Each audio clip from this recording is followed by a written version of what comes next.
हमले बंद, मुज़ाकरात के लिए मेज़ फिर सजाने की बातें।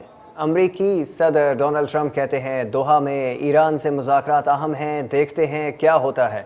वफ्द आज कतर जा रहा है, जो भी नतीजा होगा जल्द सामने आ जाएगा। Doha and they're going to Qatar. I think they've already left, or they're just about getting ready to leave. So we'll see how that goes. But we're doing very well on that front.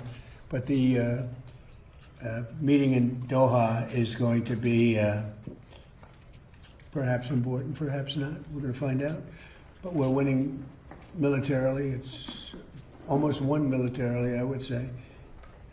And it's really very simple. It's the denuclearization of Iran. We don't want them to have a nuclear weapon, and they're not going to have a nuclear weapon. And they've agreed to that in all fairness. ईरानी सदर Masood Pezeshkian कहते हैं अमरीका और Iran के दरमियान मुफाहमत दो तरफ़ा ज़िम्मेदारी है। अमरीका मुफाहमती यादाश्त पर अमल करे, ईरान भी ज़िम्मेदारियाँ पूरी करेगा। उन्होंने कहा गैर माकूल धमकियों के बजाय अक्ल व दानिश को तरजीह दी जाए, फ़ैसलों में इंसानी वक़ार मुक़द्दम रखा जाए, अमली इक़दामात के वक्त फ़ैसला कुन दिफा करेंगे। उन्होंने कहा मुज़ाकरात में बाहमी एतमाद और मुआहदे पर अमल ही आगे बढ़ने का रास्ता है।